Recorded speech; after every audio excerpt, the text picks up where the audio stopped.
If you work in quality control at a candy factory, you know strict safety regulations come with the job. It's why you partner with Grainger. Grainger helps you find the high-quality and compliant products your business needs to inspect, detect, and help correct issues.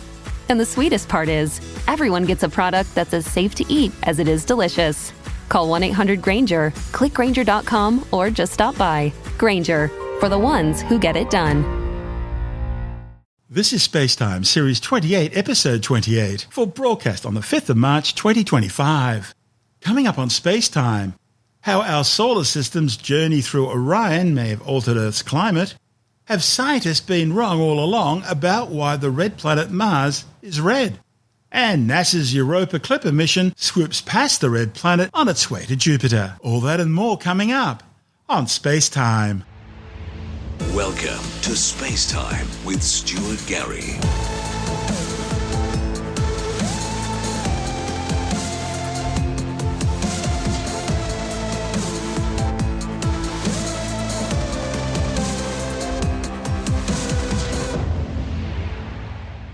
A new study suggests that planet Earth's climate may have undergone profound changes 14 million years ago when our solar system migrated through the Orion star-forming region.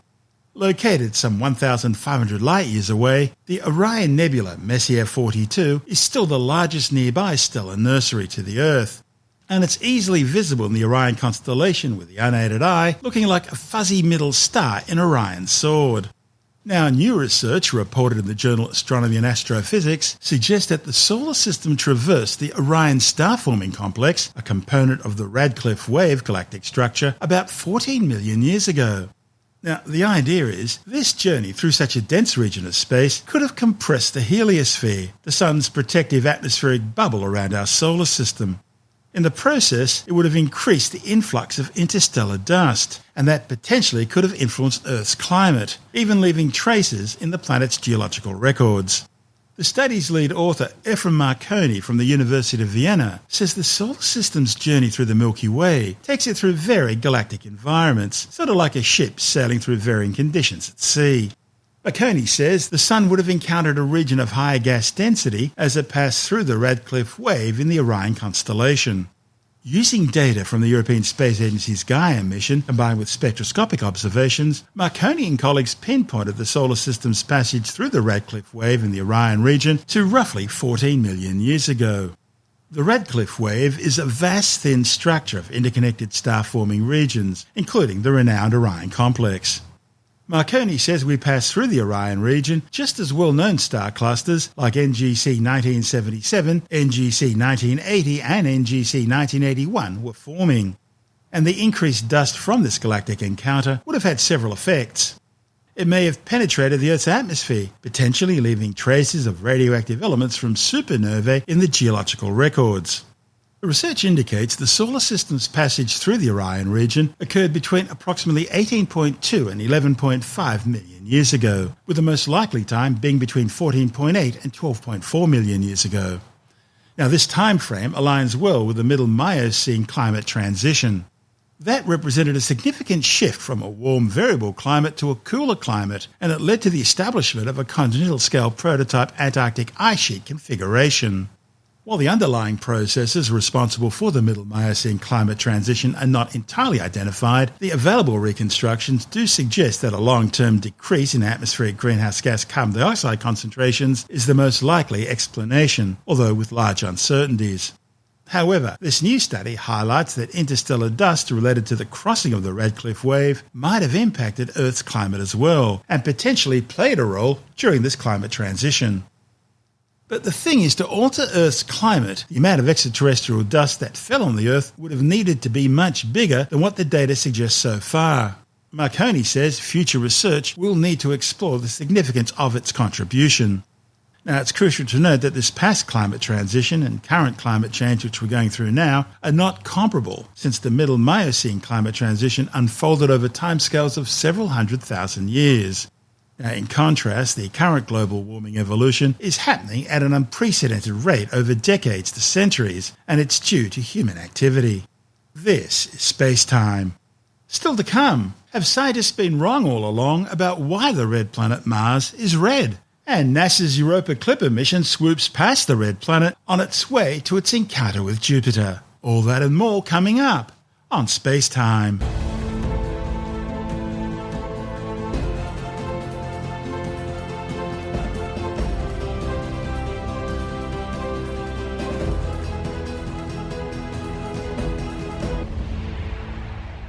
A new study suggests that the red planet's iconic rusty red dust has a much wetter history than previously thought.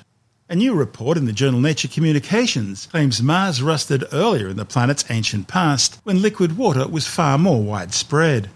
The new findings are based on a combination of European Space Agency and NASA spacecraft data with new laboratory experiments on replica Martian regolith. Mars is easily identified with the naked eye in the night sky by its prominent red hue. Now, thanks to a fleet of spacecraft that have studied the red planet over the last few decades, we know that this red colour is due to rusted iron minerals in the dust. That is, the iron bound up in Mars's rocks has at some point reacted with liquid water or water and oxygen in the air, which is similar to how rust forms here on Earth. Over billions of years, this rusty material, iron oxide, has been broken down into dust and spread all around the planet by winds, a process which is continuing today. But the thing is, iron oxides come in many different flavours, and the exact chemistry of the Martian dust has been intensely debated because how it formed is a window into the planet's environmental conditions at the time. And of course, closely linked to all that is the question of whether Mars was ever habitable. Scientists know it was once a warm, wet world. But after it lost its magnetic field and consequently its atmosphere, the planet cooled down to become the freeze-dried desert it is today. Previous studies of the iron oxide component of the Martian dust based on spacecraft observations alone didn't find any evidence of water contained within it. Researchers therefore have concluded that this particular type of iron oxide must have been hematite, which forms under dry surface conditions through reaction with the Martian atmosphere over billions of years, and well after the planet's early wet period. However, the new analysis of spacecraft observations in combination with novel laboratory techniques are showing that Mars's red colour is better matched with iron oxides containing water, known as ferrihydrites. Ferrihydrites typically form quickly in the process of cool water, and so must have formed while Mars still had water on its surface. The ferrihydrite has kept its watery signature to the present day, despite being ground down and spread across the planet since its formation. The study's lead author, Adomas Valentinus from Brown University, says the team were trying to recreate a replica of Martian dust in the laboratory using different types of iron oxides. They found ferrihydrite mixed with basalt, a volcanic rock, best fitted the minerals seen by the spacecraft at Mars. Now, the major implication of this is that because ferrihydrite could only have formed when water was still present on the Martian surface, Mars must have rusted far earlier than previously thought. Other studies have also suggested that ferrihydrite might be present in the Martian dust, but Valentinus and colleagues have provided the first comprehensive proof through a unique combination of space mission data and laboratory testing. They created the replica Martian dust using an advanced grinder machine to achieve a realistic dust grain size equivalent to just 1/100th of a human hair. They then analysed their samples using the same techniques as orbiting spacecraft in order to make a direct comparison, finally identifying ferrihydrite as the best match. ESA's Mars Express Orbiter's analysis of the dust's mineralogy helped show that even highly dusty regions of the red planet contain water-rich materials. And thanks to the Mars Trace Gas Orbiter's unique orbit, it allowed the scientists to see the same region under different illumination conditions and angles, thereby allowing them to disentangle particle size and composition, which is essential for recreating the correct dust size in the laboratory. And data from NASA's Mars Reconnaissance Orbiter, together with ground-based measurements from NASA's Mars rovers Curiosity, Pathfinder and Opportunity, also help make the case for ferrihydrites. This is SpaceTime. Still to come, NASA's Europa Clipper has successfully completed a close gravity assist flyby of the red planet Mars as it continues its journey to the solar system's largest planet, Jupiter. And later in the science report, new research has found that just an hour spent in front of screens can increase your child's risk of developing myopia. All that and more still to come on SpaceTime.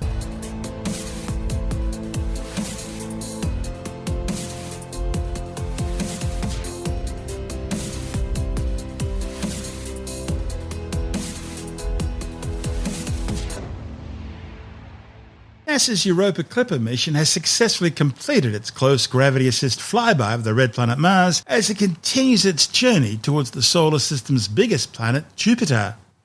The spacecraft streaked just 884 kilometers above the Martian surface, traveling at some 24.5 kilometers per second and using the planet's gravity to slingshot itself on the next critical leg of its long journey to the Jovian system. The maneuver changed the probe's trajectory and speed, and also offered mission managers an opportunity to test Clipper's radar instrument and thermal imager. A day prior to closest approach, mission managers began calibrating the thermal imager, resulting in a multicoloured image of the red planet, which will be sent to Earth in the next few months and processed. And during its close approach, they used the probe's radar to perform a test of its operations, the first time all the radar's components have been tested together.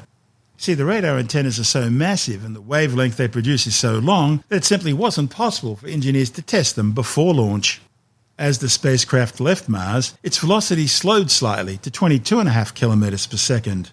But the maneuver set Europa Clipper up for its second gravity assist, a close flyby encounter with the Earth slated for December 2026.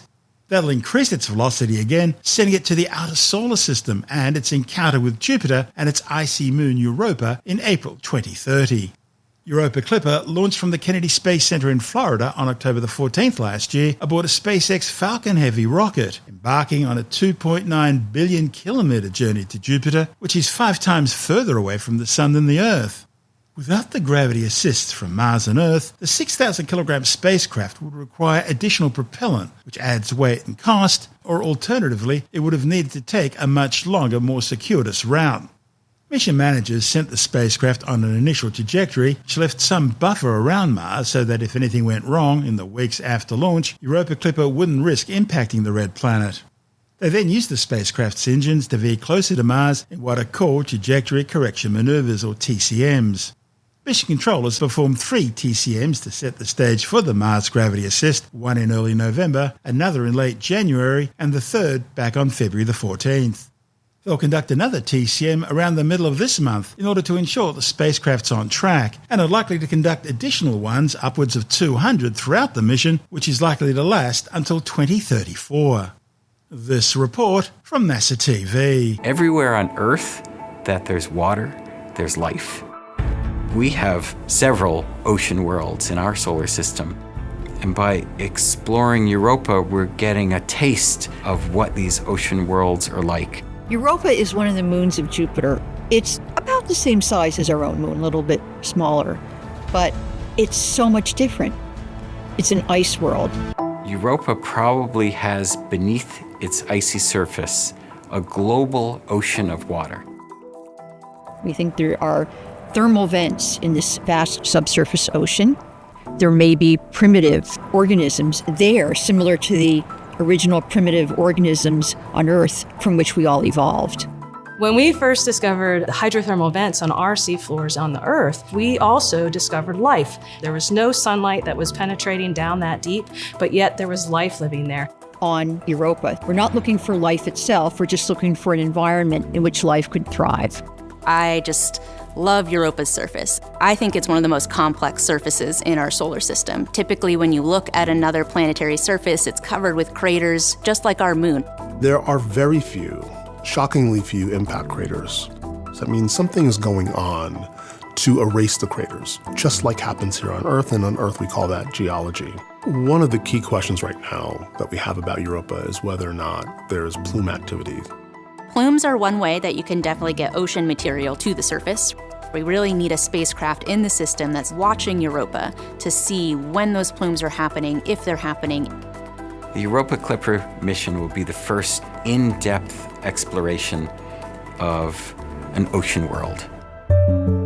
Europa Clipper is orbiting Jupiter, and it's performing 49 flybys of Europa. And the main reason it's doing that is to stay mostly outside of Jupiter's really intense radiation belts. Each time we make a flyby, we turn on all of the instruments at once. Most of us know about cameras because that's what our eyes see, but there is a whole slew of other instruments on board Europa Clipper that expands our vision. We have 4 different instruments that we're really using to take images of Europa's surface. We have the visible wavelength, the near infrared, the far infrared, and the UV, the ultraviolet. We're hoping to see evidence of change, new cracks, new surface colors that indicate different materials maybe have moved around or come up from the subsurface. We have an instrument that can sniff the very thin atmosphere, the gases, and determine the composition with extreme precision. We're looking for signs of organics at Europa. Are there materials that contain carbon and hydrogen and oxygen and nitrogen? And we have another instrument that can tell us the composition of dust particles. We're pretty sure there are salts on Europa's surface, and those salts may have come out of the ocean. We want to understand what are those salts. We have a magnetometer and a plasma instrument that are going to be studying that magnetosphere environment that Europa is sitting in and Jupiter's magnetosphere environment. The magnetic field of Europa, in turn, can tell us about the properties of the ocean. How thick is it, and how salty is it? And then we have this novel ice-penetrating radar that will try to get below the ice shell. Last but not least, we have a gravity experiment using the communication system of the spacecraft, and from that we can get essentially a map of the gravity field. We can get the shape, understand what's underneath, maybe even get some information on the depth of the ocean. It's really a sophisticated payload. So there really has not been a mission like Europa Clipper. The pictures that we are going to get back are going to be just fantastic. The legacy of Europa Clipper will be just a treasure trove of knowledge about this world. Just to find an environment that is similar to the one from which life arose on Earth would really be groundbreaking. It would be awesome. I have no idea what we are going to detect beneath Europa's icy surface, but all I know is it's going to be wonderful. We do this work of exploration for the next generation. We don't know if Earth is the only place that life got started, or if it's really common. And a really important way to get at that is to understand, is there life elsewhere in our solar system?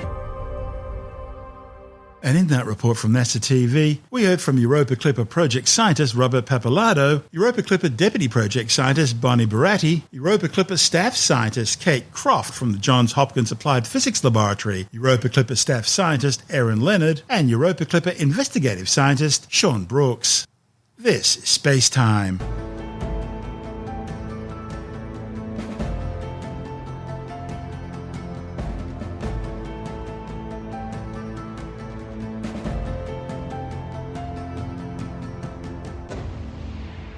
And time now to take another brief look at some of the other stories making news in science this week with a science report.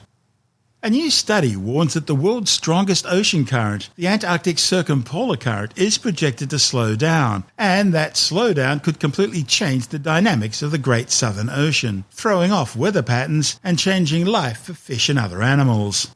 More than 4 times stronger than the Gulf Stream, the Antarctic circumpolar current plays a huge role in the global climate system. But now new Australian research is suggesting that under future climate scenarios, the strength of the current is likely to decline by around 20% by 2050 in response to Antarctic ice melt. The study, reported in the journal Environmental Research Letters, shows that as ice sheets in the Antarctic continue to melt, it creates an influx of fresh water in the ocean, which changes the water density and consequently circulation patterns. The research follows previous work, which shows that the same processes are also slowing the circulation of nearby deep ocean water, known as Antarctic bottom water. New research suggests that it might be time to reassess the current treatment of prostate cancer. A report in the British Medical Journal looked at different kinds of mutations in BRCA1 and 2, ATM, and CDK12 genes among some 450 prostate cancer patients. BRCA2 was identified as the predominant gene in prostate cancer progression, being involved in 11% of metastatic cases. That's where the cancer travels elsewhere in the body. On the other hand, BRCA1 variants didn't seem to be a major contributor to disease initiation or progression. Currently, BRCA1 and BRCA2 are often grouped together when researching and treating prostate cancer. But the researchers say if their results are confirmed with further research, it might be time to start treating and analysing these mutations somewhat differently. Well, it looks like that old person's tale that too much screen time can give you square eyes may contain a grain of truth. New researchers found that an hour spent in front of screens increases a kid's risk of myopia or short-sightedness by 21%. The findings, reported in the Journal of the American Medical Association, claims that scientists pulled together 45 studies looking at over 300,000 kids. They found the risk of myopia increased significantly between 1 and 4 hours of daily screen time and then rose more gradually after 4 hours. Amazon has unveiled its new generative AI-infused Alexa.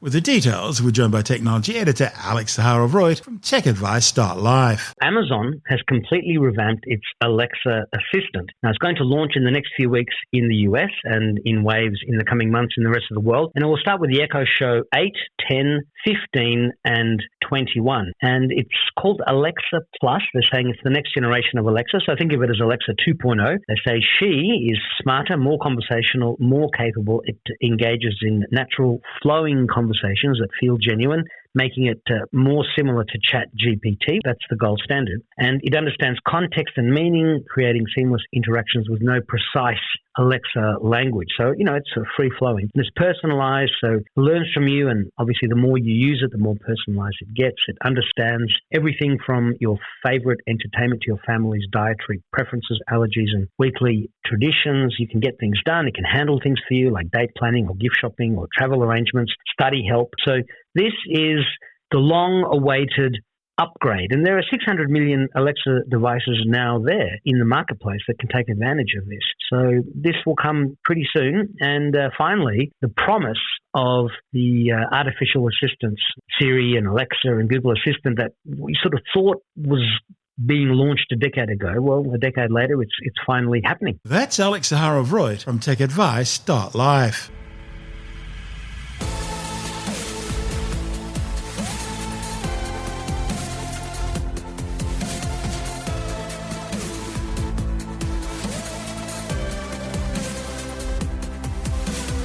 And that's the show for now.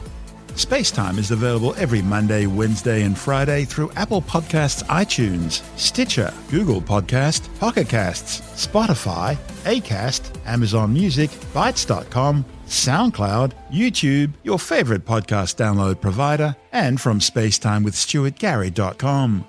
SpaceTime's also broadcast through the National Science Foundation on Science Zone Radio and on both iHeartRadio and TuneIn Radio.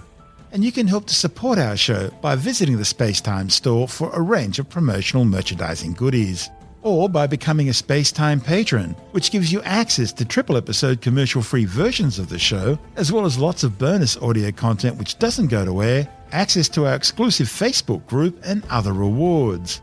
Just go to spacetimewithstuartgary.com for full details. You've been listening to SpaceTime with Stuart Gary. This has been another quality podcast production from Bytes.com.